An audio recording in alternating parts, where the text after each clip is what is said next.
We're going to be starting any minute now. If you would remember to silence your devices, take your seats, have your snacks, enjoy the show.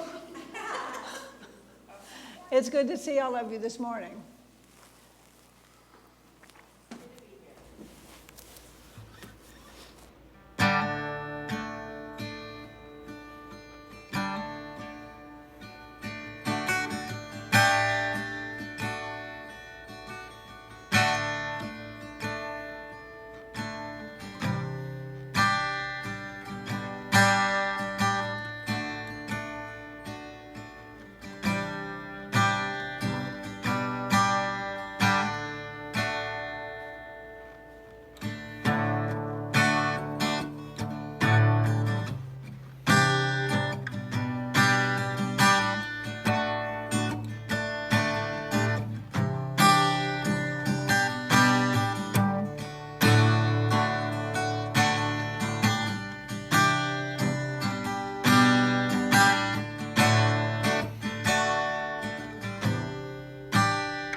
Good morning. Welcome to Woodside. Welcome to worship. I'm Deb Conrad, pastor of Woodside. My pronouns are she and her, and I am ever thankful to gather with you for worship on Sunday mornings. If you're new with us today, a special welcome to you, and we hope that you will find community and refreshment for your spirit here. Whether you're worshiping in-house or elsewhere, please be active in the comments today. Let's be community for one another that way. We can lift up prayer concerns, reflect on anything that you're hearing, just greet each other, just be. It's a way to be together in these odd times. Later we'll have communion. So if you want to participate, you should have bread and beverage at the ready. That comes at the end of worship, sort of. So you have time for that. Look forward to that. But really just welcome to breathe, to be together, to worship. This is the Sunday that is called the Reign of Christ, which is the last Sunday of the church year before we begin our Advent observance next week, which, oh my God, is it Advent again already? Wow. And those are, of course, the weeks leading up to Christmas. So next week you'll see the altar has changed. It will be blue. And we will do that for a few weeks before we move to Christmas, which is not red and green, but is white. Churchy things. So anyway, welcome, welcome, welcome. Whoever you are, we say it all the time, and we so mean it. Whoever you are, wherever you are on life's journey, you are welcome at Woodside Church. Let's join in our call to worship. The Spirit of God moved over creation, and a world was born.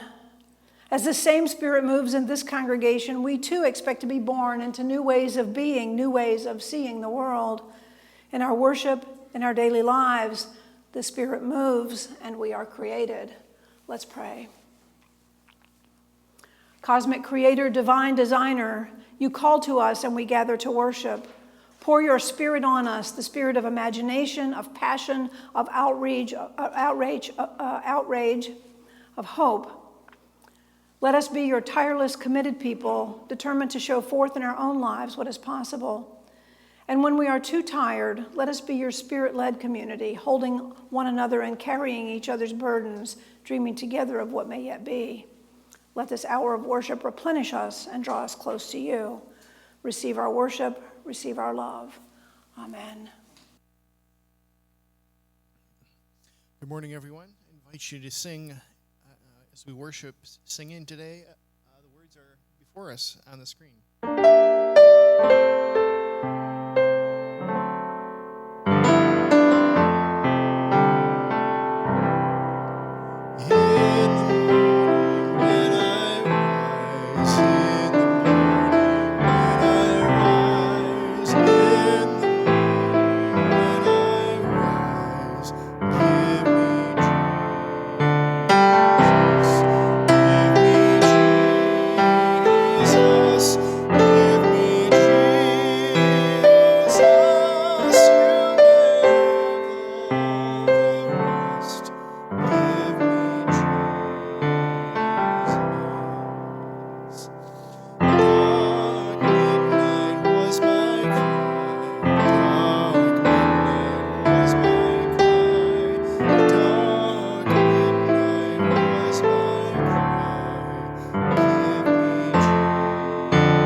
A reading from John, chapter 18.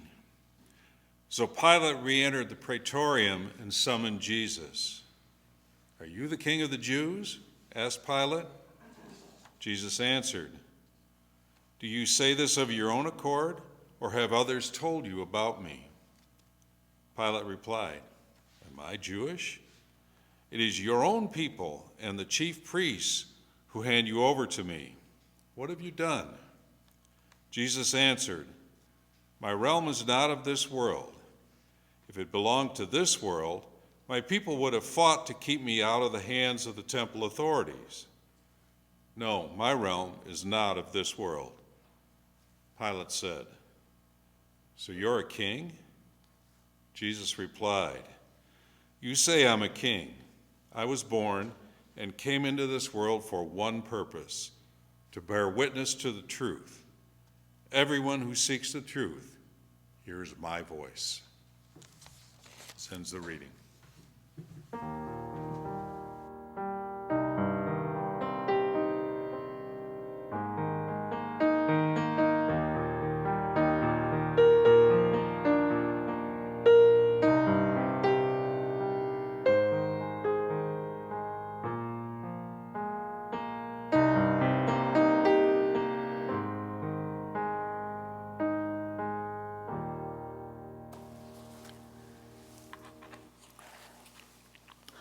A reading from B.H. Fairchild, The Deposition.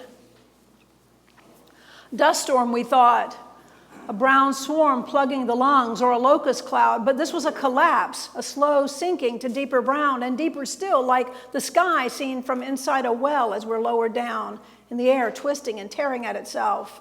But it was done.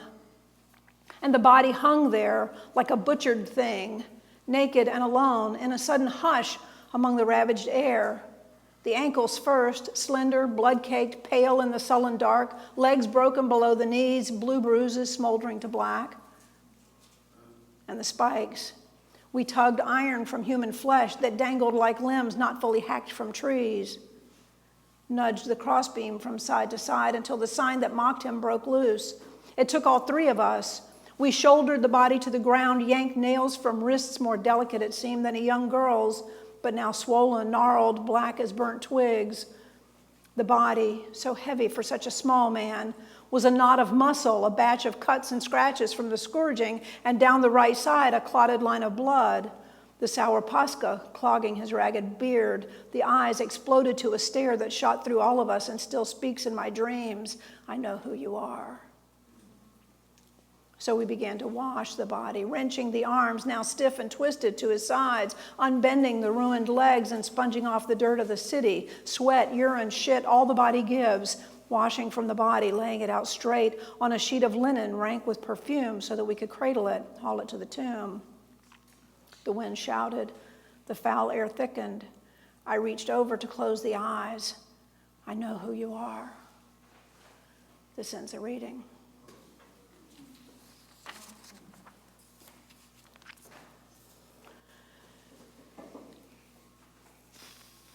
In lots of church circles, today is called the Festival of the Reign of Christ.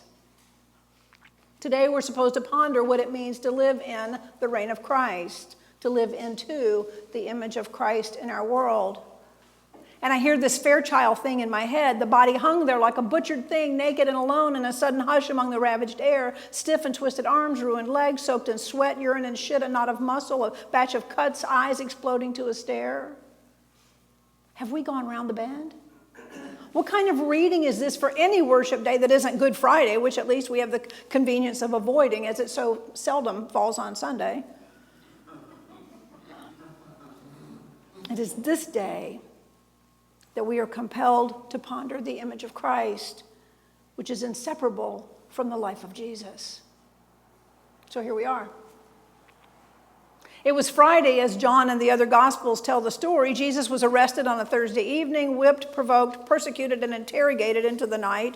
Then on Friday morning, brought bloody and beaten before Pilate, the governor, the one with power, the one whose signature they apparently needed to go ahead and kill him.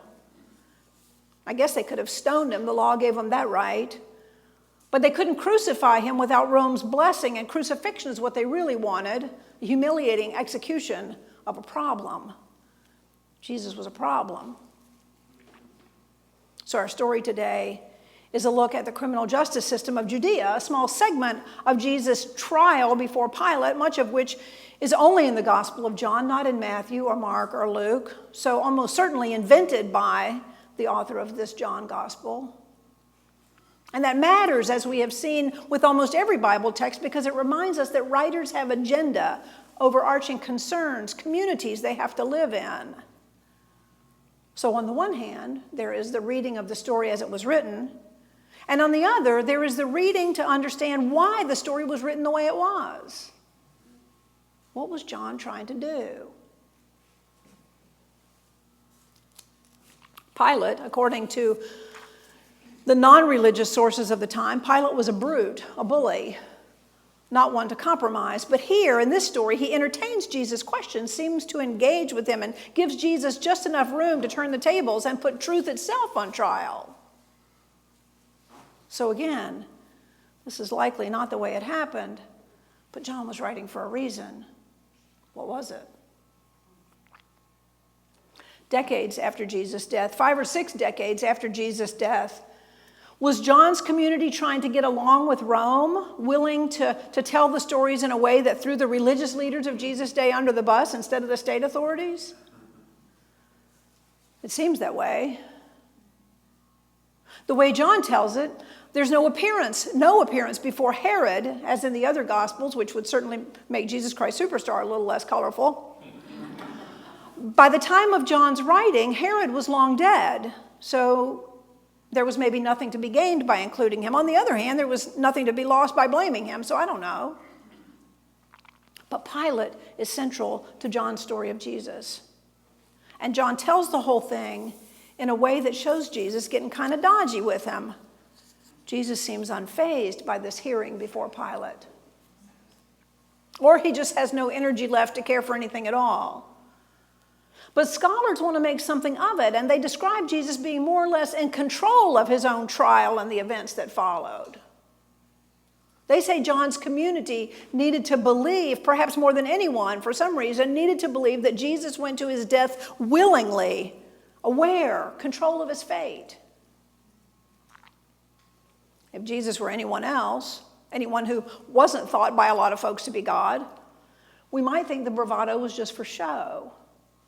Surely most people put to death would prefer not to be, we think. At least I think that. But I remember some of the stories I have heard, how the final walk to the death chamber was generally one of dignity and poise. The state can take their life, they seem to say, but they cannot take away their humanity. Dostoevsky's inspiration for Crime and Punishment was supposed to be the murder trial and execution in 1830s France of Pierre-François Lacenaire, called The Killer Poet. When the convicted man was put in the guillotine, it was said he twisted around so he could watch the blade drop. That seems extreme to me. But folks handle things how they handle them, you know. The Attica prison uprising in New York was 50 years ago this fall, when prisoners took over the prison, took guards as hostages, and demanded better conditions for the prisoners there. They were determined, I think, to reclaim their personhood from a demeaning system. And I've just begun reading about this, so I'll know more in a few weeks. I'll catch you up. But is that the point? Is that what John is doing here, telling the story of Jesus this way, a man who will face his fate with a kind of boldness, or a regalness even, that suits this reign of Christ observance? The executioners cannot be put off, but Jesus can be a model of dignity to the very end. Is that it? There's another possibility. In this back and forth with Pilate, there's a sense that Jesus is living already in another reality. Pilate asked a couple of times, "Are you the king of the Jews?" And there's something to be made even of the question itself, which all the Gospels include. "Are you king of the Jews?" is a political question. If Pilate had wanted to ask about religion, he would have asked, "Are you the king of Israel?" Nevertheless, Jesus replies with something along the lines of, "Yes, but I'm not any kind of a king that would be a threat to you," which is so not true. Which makes us wonder again if John is just trying to get along with the empire, just trying to tell the stories of Jesus in a way that sounds a little less threatening, a little less likely to get the members of his congregation rounded up and killed. Because if you claim to follow the competitor of the duly appointed tyrant, you may find yourself in a world of hurt, politically speaking. Or maybe, since this was 2.5 centuries before Constantine made Christianity cool, and since Christians were persecuted in the 1st century, maybe John was trying to get empire to give Christians a break, to convince rulers that Christians weren't all that threatening after all. Maybe he was trying to create a social space for his brand of religious freedom. Maybe he didn't want to be too offensive, just keep his head down and avoid trouble. In all the other three Gospels, when Pilate asked Jesus if he's the king of the Jews, Jesus just says, "You say so." End of the conversation. But here, this is different. Jesus asks why he wants to know, and then goes into this vague, ethereal daze about truth.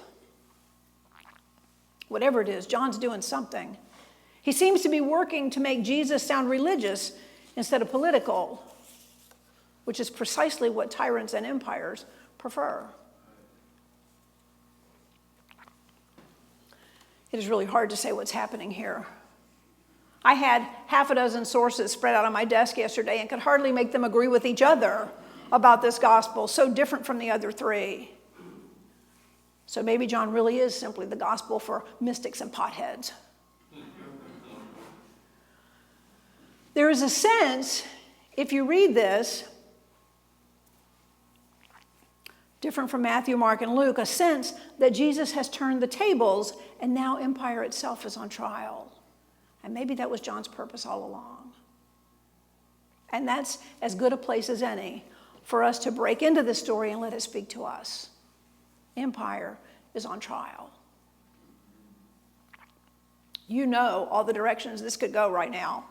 We could talk about our modern ongoing failure to care for the vulnerable, our reliance on violence and war, our commitment to extraction and exploitation. We could talk about how we have stolen whatever we wanted from all the other nations on earth, colonized peoples and nations, demonized people who are different, established poverty and a certain level of unemployment as a necessary component of capitalism. Marked and defended our borders the way my mother used to put a piece of tape down the back seat of the car between my brother and me, so we would each stay on our side. Plus book burning, believe it or not, mostly the books by queer writers and people of color, and increasingly outlandish conspiracy theories and ongoing revolts against masks and vaccines. Yesterday was also Transgender Day of Remembrance, and even as we remembered our transgender siblings murdered and memorialized, we know others continue to be targets of bigotry, systemic and personal. So many things. But since Jesus is on trial, let's stick with the criminal justice system for a minute. This week has been a veritable showcase of our American criminal justice system at work, we know.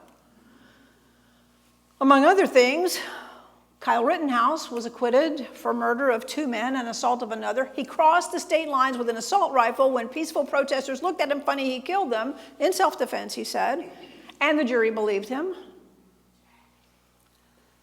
Christopher Belter got probation when he pleaded guilty to rape and multiple counts of sexual assault of 4 teenage girls. He was given 8 years probation because the judge thought prison was not appropriate for him. In all fairness, though, the judge said he agonized over the decision and prayed. Jenna Ryan, a San Francisco real estate agent, got sentenced to 60 days for invading the U.S. Capitol on January 6th with folks who were trying to overthrow the government. Trying to overthrow the government, y'all, is worth 60 days.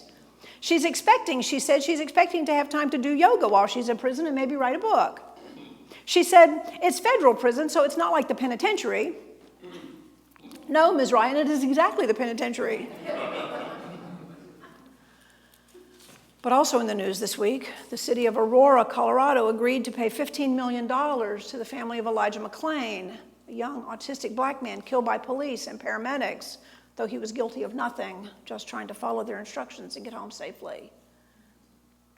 Charges have been filed against 3 Aurora police officers and 2 EMTs, to which charges the Police Association commented the hysterical overreaction to this case has severely damaged the police department. Hysterical overreaction. We'll see if these 5 are convicted, and if they are, whether a judge will decide that prison is appropriate. In other news, Julius Jones of Oklahoma had his sentence commuted Thursday after decades in prison, just hours before he was to be executed for a 1999 murder he consistently maintains he did not commit. Mr. Jones is among the lucky ones. How many condemned prisoners exonerated at the last minute? And worse, how many executed before exoneration has a chance, or because a governor is bloodthirsty or blind to the truth? McLean and Jones, of course, are black. Belter, Ryan, Rittenhouse, I don't have to remind you, are all white. The system has preferences. And I wonder if a judge claiming to have prayed before releasing a white convicted rapist might just cause us to toss out any remaining faith in the system or faith in prayer itself. What a perversion of faith. And the question looms, what is truth? It's a good question. Pilate was right to ask, though it would have perhaps gone better if he hadn't been so cynical and snippy about it. More bothersome, though, than these others, perhaps only because the stakes are so far-reaching, is the case of Paul Gosar, Republican congressman of Arizona, who is pushing his way to the forefront of the effort to make America white again. Gosar published animated images of himself killing another member of Congress and threatening the president, which you'd think would be a deal breaker. He got censured by the House of Representatives, and that only because the Democrats are in charge at the moment. Only 2 of his fellow Republicans voted to rebuke him. It's not that bad, though. He gets to keep his government job. Probably had a fundraising boost, and in fact has been promised really great committee assignments if the Republicans take over the House again. So he's okay. Kyle Rittenhouse, now 18 years old, has been promised multiple internships in Congress. By the way, though he has no experience except in transporting weapons and killing people. Maybe that's what Congress is looking for. Is this what the trial of empire looks like? A censure that goes nowhere?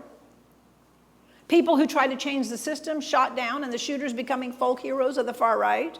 Fascists sentenced to days or weeks in jail because we have to do something. Letting them just go home would be a bad optic. And when empire is one of these days on trial, who will be witnesses to the devastation that it brings? Who will be left to be a witness? Will we equivocate, as Jesus seems to in John's gospel? But Jesus was a problem. He carried no weapon, advocated no violence, stole nothing, harmed no one. But the emperor's man in Judea was terrified of him for reasons we can or cannot explain. For reasons that are a little more clear, the religious leaders, the ones who colluded with the state, were also terrified of him. Or just angry that he would be critical of the sweet reciprocity deal they had set up for themselves. And as I was writing this last night, the helicopters were again patrolling the dark skies of Flint, reminding us of just what we mean by justice. But come on now, Deb, this is supposed to be a holiday week, so maybe we could just let all that go today and focus on sweet and nice things. Thanksgiving is this week, you know, a day to revel in food, football, and manifest destiny.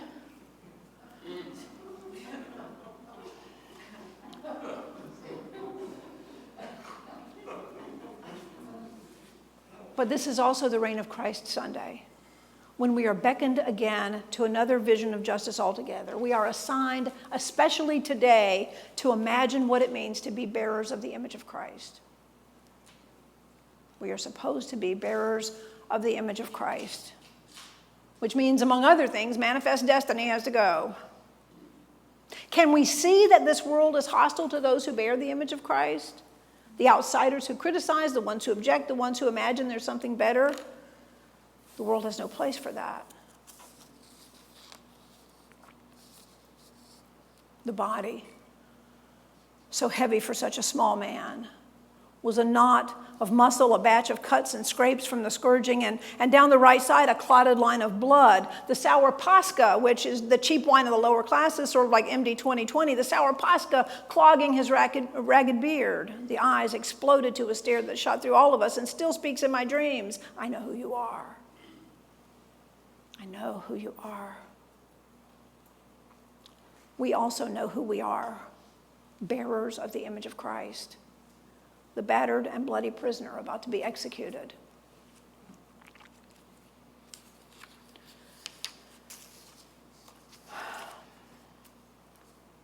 There's a new book reviewed in The Atlantic this month called The Dawn of Everything.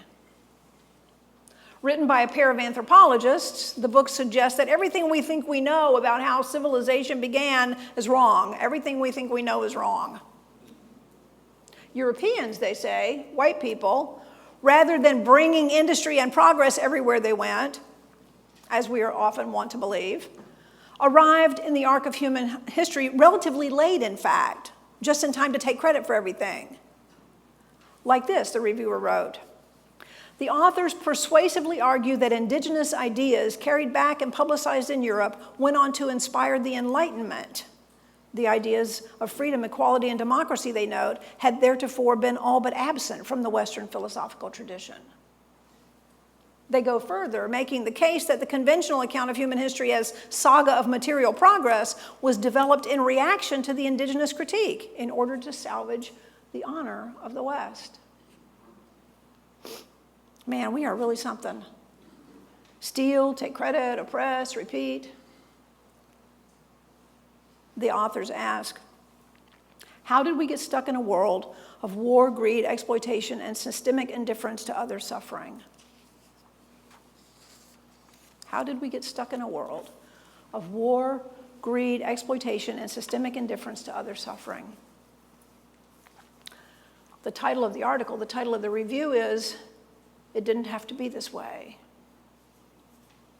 We are stuck, and it didn't have to be this way. It doesn't have to be this way. We are called to bear the image of Christ, which often looks like the face of a man half beaten to death by authorities, killed for having dreams of a different way. The book's authors say this: if something did go terribly wrong in human history, which I would concede it did, then perhaps it began to go wrong precisely when people started losing that freedom to imagine and enact other forms of social existence. Bearing the image of Christ is an act of imagination, and it is a choice that we make every day. We are regularly faced with the danger of being talked out of the image of God so that we define ourselves and our ministry in less demanding, less emancipated ways, wrote Brueggemann, because you know I'd quote him eventually.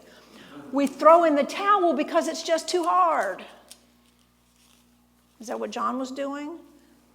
Defining Jesus' life and ministry, the one they were to follow, defining him in less demanding ways? Of course, even in John's story of Jesus, Jesus dies. But he dies by the will of the religious people, not the will of the state authorities. So the state is left off the hook just a little bit. Still, dead is dead. Jesus died. Somebody killed him. The state, threatened by his desire for a new way. The religious institution, threatened by his indictment of the way they were doing righteousness. In the end, maybe it doesn't matter. The church colludes with state too often, finds too many ways to be inoffensive, to shed the image of Christ when the stakes are too high. It's hard to live a Jesus life. Even Brueggemann acknowledged as much, and he quoted poet and abolitionist James Russell Lowell, who wrote, "There's no arguing with the inevitable. The only argument available with an east wind is to put on an overcoat." Lowell went on, though, "The prudent will prepare themselves to encounter what they cannot predict, what they cannot prevent." Jesus had been killed. He could not prevent it. So he did what he could do to encounter it on his own terms. Jesus has been killed and is killed again in every generation, intent on its own will, its own appetite, its own quest for power. We here in these United States are on a bad and dangerous road. We find ourselves in the company of less stable democracies, surely our own democracy less stable than we might ever have imagined, threatened by bullies and power mongers, white supremacists and capitalists. The justice system is perhaps the first thing to crumble, though since it has always been a racist institution, perhaps all that has crumbled is our hope, our expectation, the delusion of a fairer way. This is fascism. It comes up slowly, covertly, methodically. It is rising among us, rising upon us. One thing leads to another, and soon we are in a quicksand of authoritarian chaos. If we cannot prevent the rise of fascism, and that certainly seems the case, how then shall we prepare to encounter it? Should we throw up our hands, buy ourselves a generator, a few cases of water, and prepare to ride it out like it was a storm? Should we make peace with the fascists, join their cause, wear their armbands, and turn on our vulnerable neighbors? Should we flee the country, hoping to save ourselves from the worst? That has crossed my mind. Shall we stand and face down Pilate and challenge the prevailing notion of what truth actually is?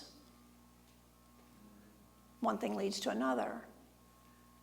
And so, Fairchild recalls, we began to wash the body, wrenching the arms now stiff and twisted to his sides, unbending the ruined legs and sponging off the dirt of the city, sweat, urine, shit, all the body gives, laying the body out straight on a sheet of linen, rank with perfume, so we could cradle it and haul it to the tomb.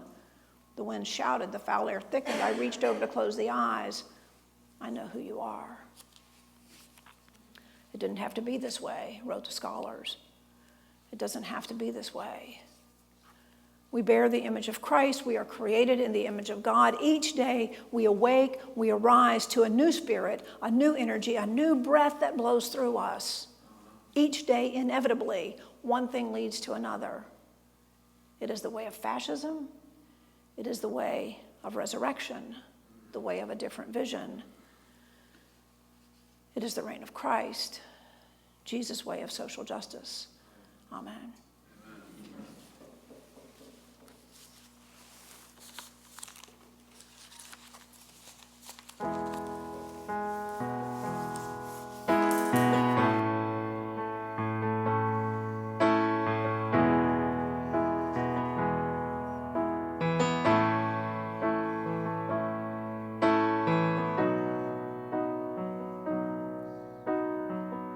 It's just another day in paradise. As you stumble to your bed, you'd give anything to silence those voices ringing in your head. You thought you could find happiness just over that green hill. You thought you would be satisfied, but you never will. Learn to be still.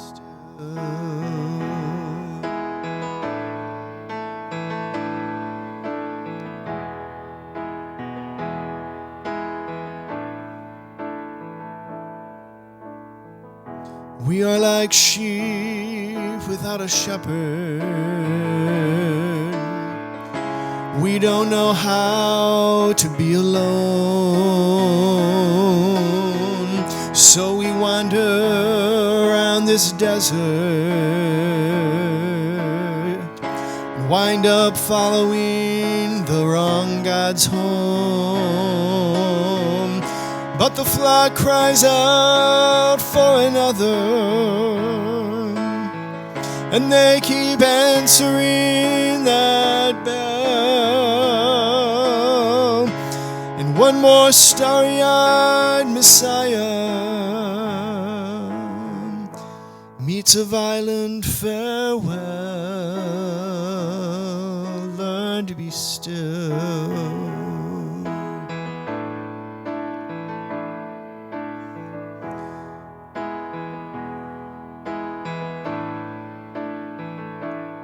Learn to be still.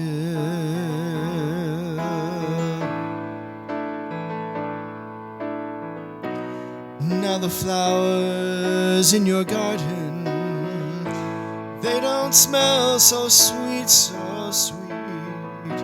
Maybe you've forgotten the heaven lying at your feet.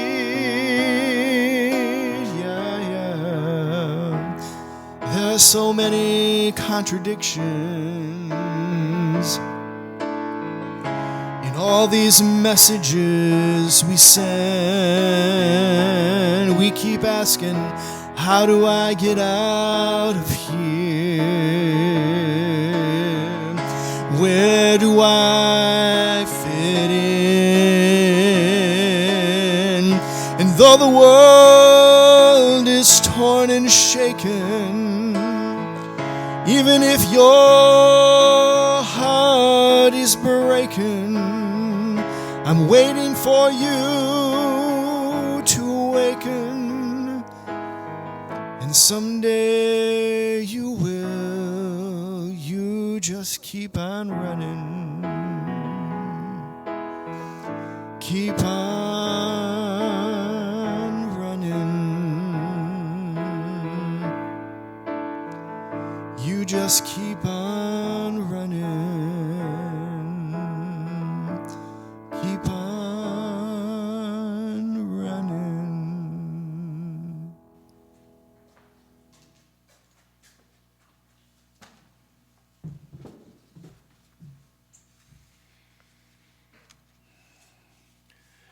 The needs of many people press upon our daily lives and fill our daily news. We pray that we may respond as caring neighbors, saying, God of love, receive our prayers. We pray, O God, for all nations and peoples of this wide earth, that they may be delivered from the oppression we bear and the oppression we foist on others, and from false hopes and futile ways. We pray, saying, God of love, receive our prayers. We pray, O God, for leaders of governments, that they may attend to your call for peace, abandon the need for domination, and find a way of nonviolence. We pray, saying, God of love, receive our prayers. We pray, O God, for the earth itself and all its non-human inhabitants, caught in the nets of human mismanagement and exploitation.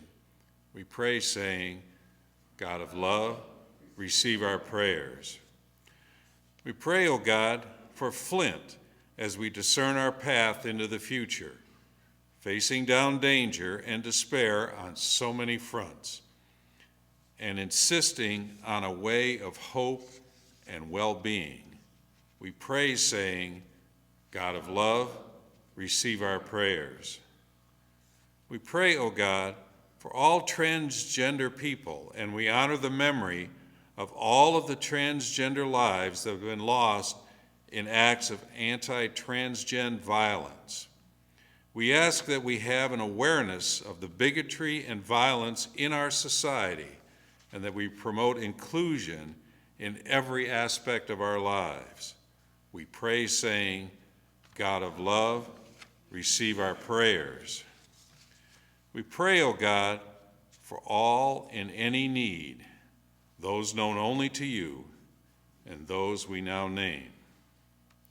Tracy, John, Janice, Audrey, Shirley, Evian, Karen, Ron, Sue, Pauline, Lindy, the Worstonhome family, Kara, Lois, and the Walker family, Captain Frank, Jamie, Mark, Earl, Lawan, Gabriel, Myrion, Senator Jim Ananick, for all ICU nurses and COVID caregivers, and for all the victims of capitalism, white supremacy, and American empire. May they know your love. We pray, saying, God of love, receive our prayers. Let your word, O God, find root in our lives. We listen for you in the stillness. Grant us that which makes us whole. You formed us in love, and you command us to live in your love. We give you thanks. Amen. Woodside's mission is simple.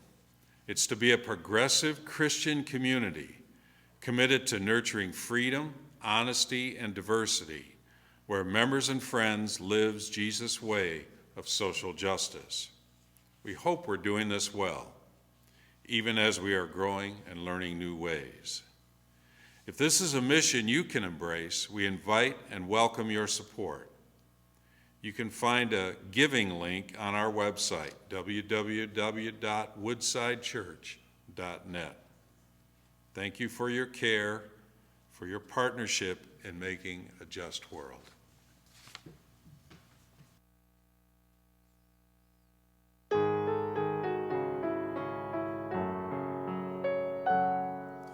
As the grains of wheat once scattered on the hill, gathered into one to become our bread, so may all your people from all the ends of earth be gathered into one in you.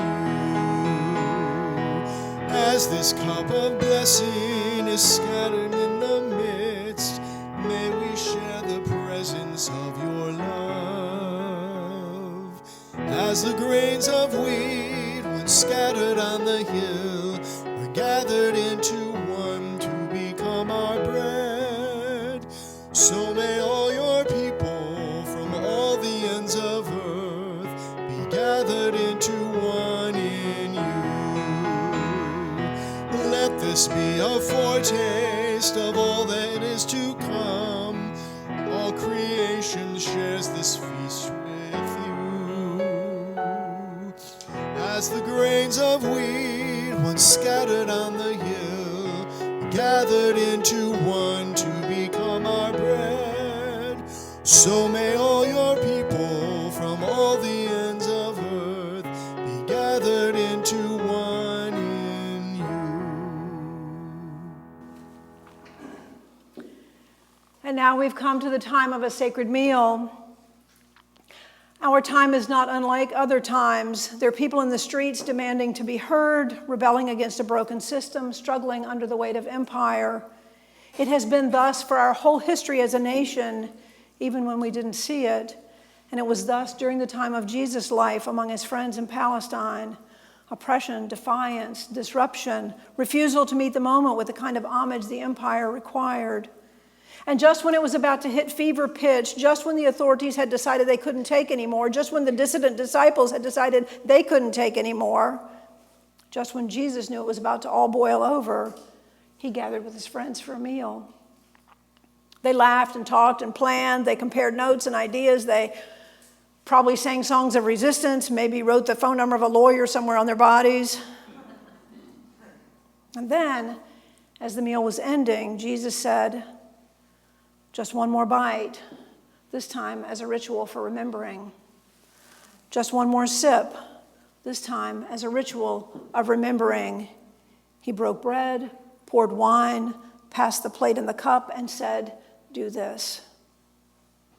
However awful it is about to get, do this, and remember that I am with you." And so they did, and we do. The night will be ugly, but the day will dawn, and we will remain in holy community, caring for one another, standing up for the most vulnerable, doing our best to keep one another safe, sharing memories and maybe plotting and planning, still bearing the image of Christ.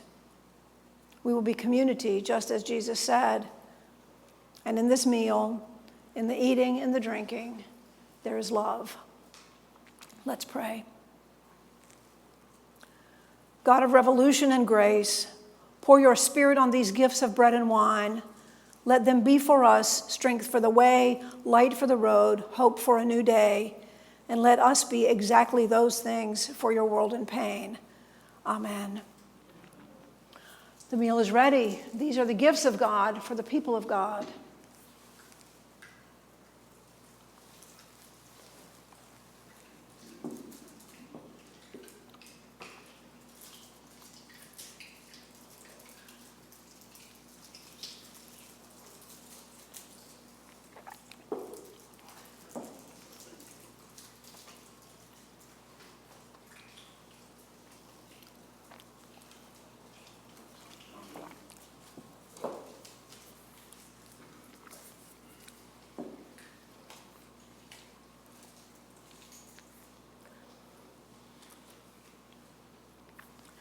Let us pray.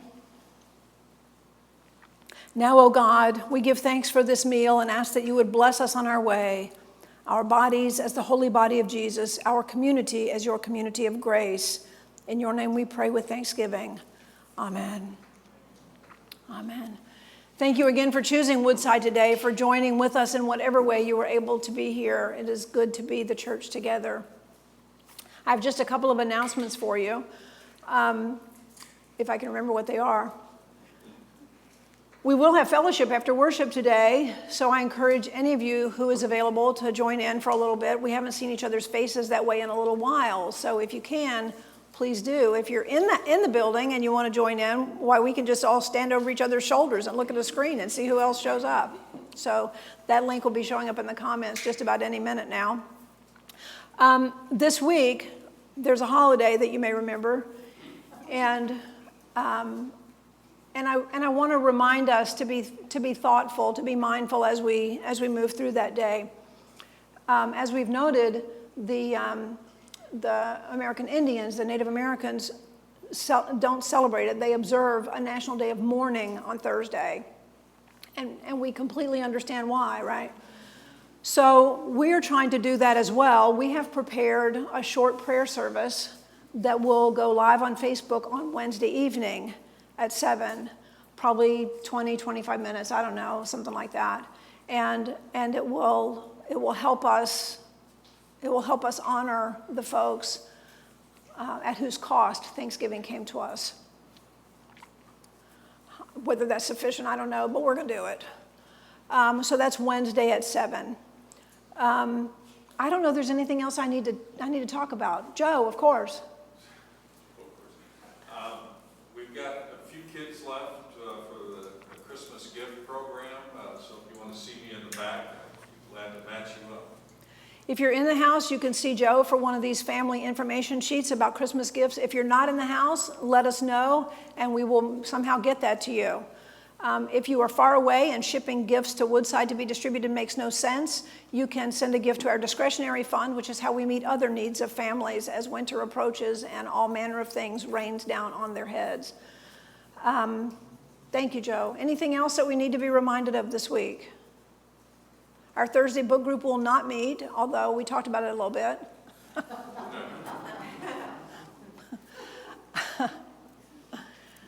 All right, well, I hope you have a lovely week, a blessed week, and mindful of all that's happening in the world.